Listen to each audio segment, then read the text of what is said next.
Hey everyone, Erica is on a weekend meditation sit that ran through Monday today. Mark is here, stepping in for the episode. Straight to it. Most veterans who have a knee replacement walk out of surgery, not knowing they just unlocked a temporary 100% VA rating. Without a claim on file, every day of that 1-year window is money permanently left behind. Today, we are breaking down diagnostic code 5055 completely. Last episode, we covered thoracolumbar spinal stenosis and how gait problems from back conditions feed into lower extremity ratings. Today, we go deeper on knee replacement specifically, because DC 5055 is one of the most generous surgical rating codes in the entire schedule. The key mechanic is straightforward. The temporary 100% starts on the date of surgery itself.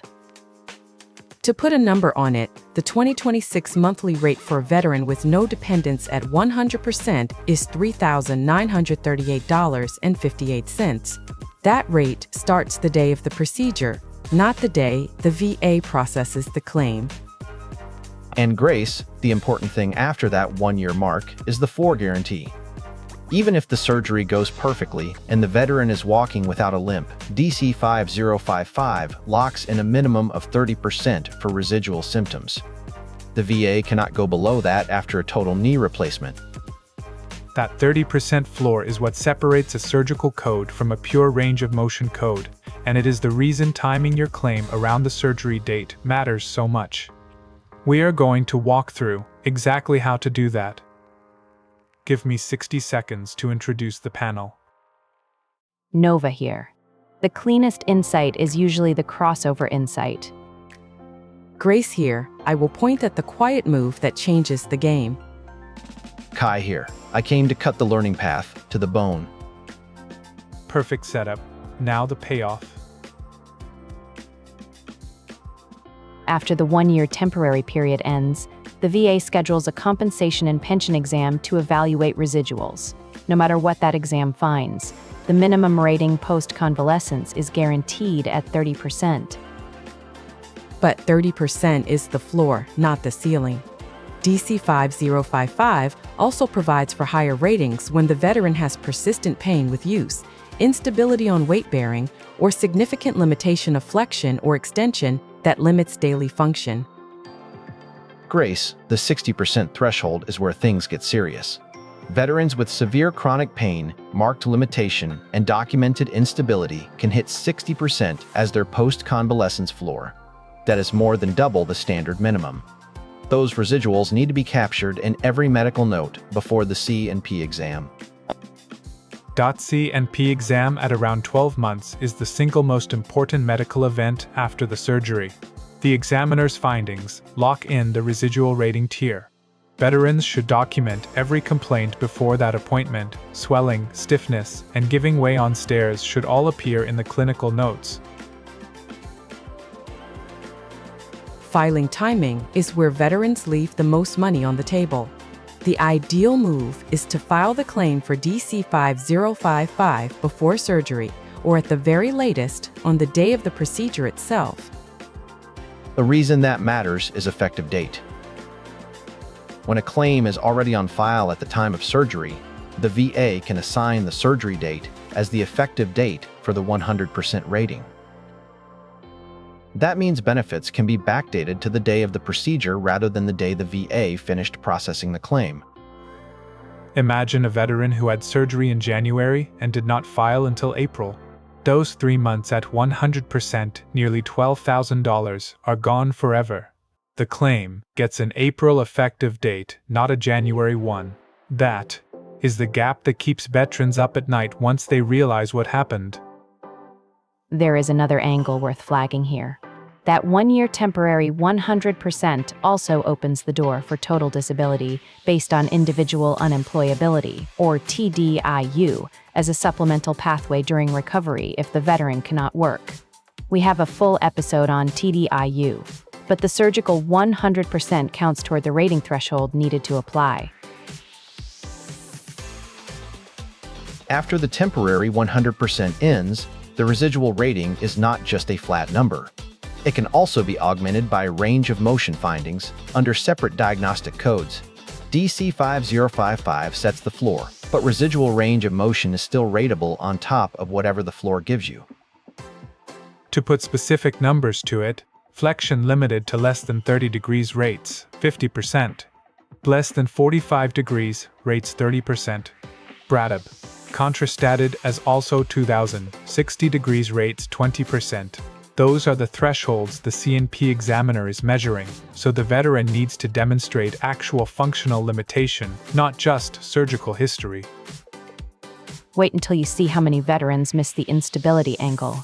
Knee instability from lateral shift, rotary laxity, or giving way on weight bearing can be rated separately under DC 5257.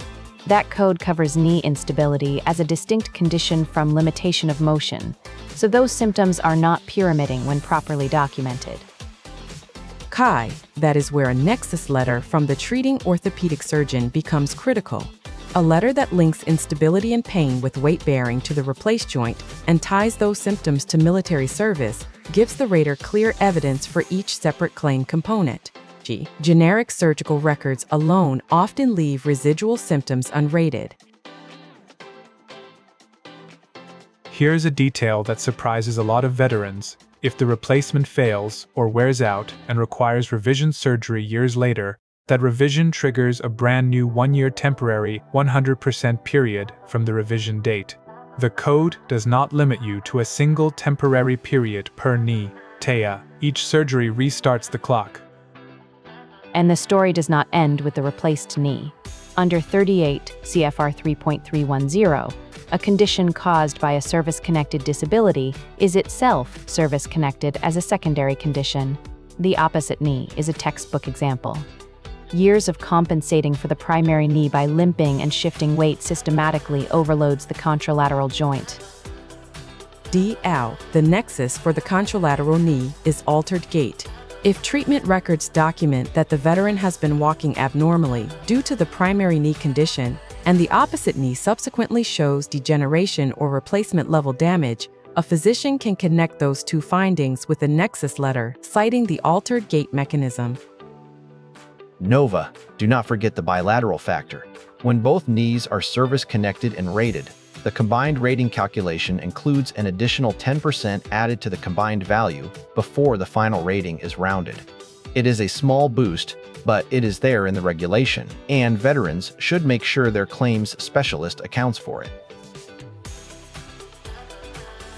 Pulling this into a game plan, the first step is getting a VSO or accredited claims agent involved before the surgery is scheduled, not after.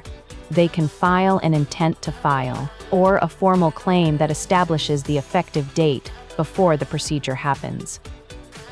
NOVA, the documents to pull together include the surgical consent form and the operative report showing the total knee replacement procedure.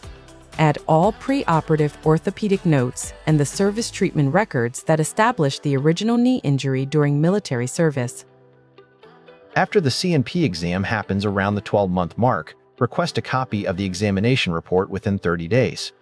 If the examiner marked the opinion as unfavorable or failed to document the residual symptoms the veteran actually reported, that is the moment to respond with a private medical opinion before the rating decision issues.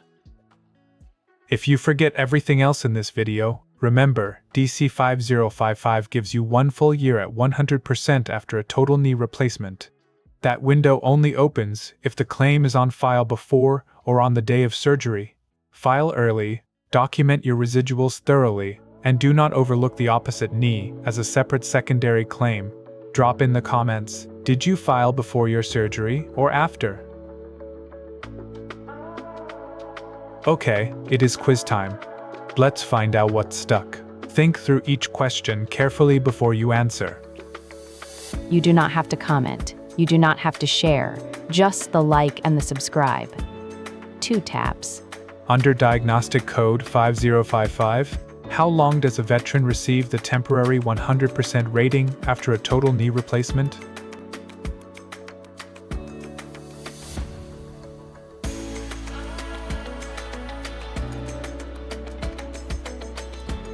The correct answer is B, 1 year from the date of surgery, after which the VA schedules a rating examination to evaluate residual symptoms.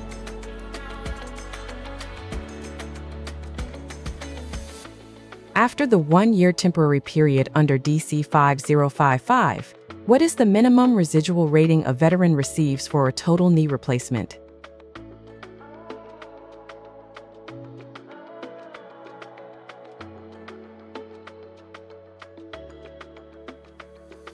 The correct answer is C, 30%, regardless of how well the surgery went, as long as the replacement is confirmed in the medical record.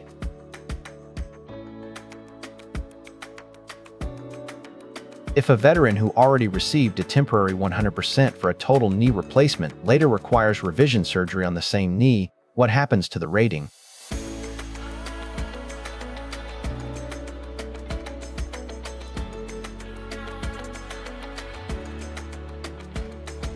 The correct answer is A. The veteran qualifies for a new 1-year temporary 100% rating starting from the revision surgery date.